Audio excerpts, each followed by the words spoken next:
Comment ne pas s'enflammer pour un homme?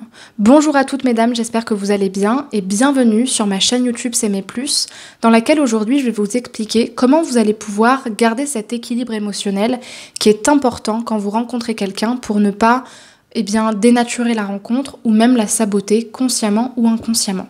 Je m'appelle Chloé Mercaer, je suis coach en amour et en amour de soi, psychopraticienne en PNL et en hypnose et chaque jour j'accompagne les femmes à se libérer de la dépendance affective et à renforcer leur estime d'elles-mêmes. Si vous n'êtes pas encore abonné à la chaîne YouTube, faites-le maintenant en cliquant sur le bouton rouge s'abonner et en activant la cloche des notifications. Vous pouvez également télécharger une formation offerte qui va vous aider à renforcer votre estime de vous-même avec les hommes, tout en vous faisant respecter, en posant vos limites et être cette femme avec qui on a envie d'aller plus loin, d'avoir du sérieux et de choisir. Pour y aller, cliquez sur la description de la vidéo, sur le lien qui correspond à cette formation, remplissez le formulaire et vous la recevrez directement par mail. Ce qui va vous permettre de ne pas vous enflammer avec un homme, c'est justement d'arrêter de faire de cet homme votre univers.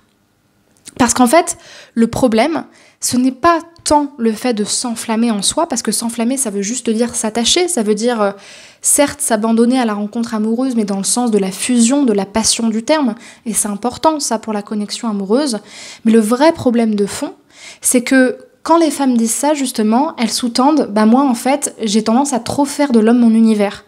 C'est-à-dire que non seulement il me plaît, mais en plus de ça, je n'arrive pas à me concentrer sur mon travail quand je suis en relation avec un homme. Et ça, c'est un problème.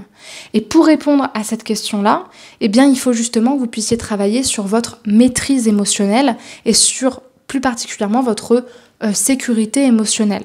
C'est quelque chose qui va également vous permettre de vous recadrer et de savoir exactement faire la différence entre « ok, j'ai des sentiments, mais en même temps je le connais pas, il m'a rien prouvé et c'est important que l'homme me prouve aussi son intérêt et son engagement pour que je puisse peu à peu, de manière proportionnée et proportionnelle, lui donner, lui livrer un peu plus de mon amour, un peu plus de ce que je suis, pour que ce soit justement approprié par rapport à l'état d'avancée de la relation. » Le problème, encore une fois, c'est de ne pas pouvoir vivre en dehors de la relation. Donc, quand vous faites en sorte de retrouver vos habitudes, de vous mettre en retrait très légèrement, ça ne veut pas dire d'être méchante, froide, manipulatrice et au contraire évitante, mais c'est juste vraiment faire cet effort de vous dire « Ok, j'ai vraiment beaucoup d'attirance pour cet homme-là, mais je continue à travailler, je continue à voir mes amis, je continue à lui parler sans être disponible pour lui tous les soirs parce qu'après tout, il faut ce qu'il faut et puis il faut aussi que ça dure dans le temps. » Et ça, peu à peu, ça va vous permettre de reprendre votre pouvoir sans justement tomber dans cette dépendance-là et dans cette trop grande disponibilité qui va davantage en réalité vous rendre dépendante plutôt que nourrir justement la relation. C'est un petit peu comme si vous mettiez trop de vent sur le feu, si vous en mettez trop, ça va l'éteindre. Si vous en mettez juste un petit peu, juste ce qu'il faut, c'est ce qui va permettre de créer le désir et en même temps de créer l'attachement. Si cette vidéo vous a plu, je vous invite à me laisser un pouce vers le haut, un commentaire si vous avez des questions. Et si vous souhaitez être coaché pour prendre confiance en vous dans les relations amoureuses, je vous invite à cliquer sur le lien dans la description de ma vidéo, le premier lien.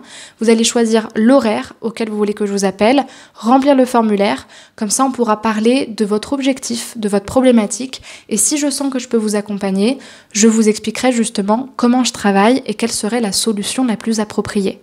Avant de partir, rejoignez-moi sur Instagram et sur Spotify pour pouvoir avoir encore plus de contenu quotidien sur le coaching en amour et en amour de soi. Merci pour votre attention et à bientôt pour une prochaine vidéo sur les relations amoureuses. Au revoir.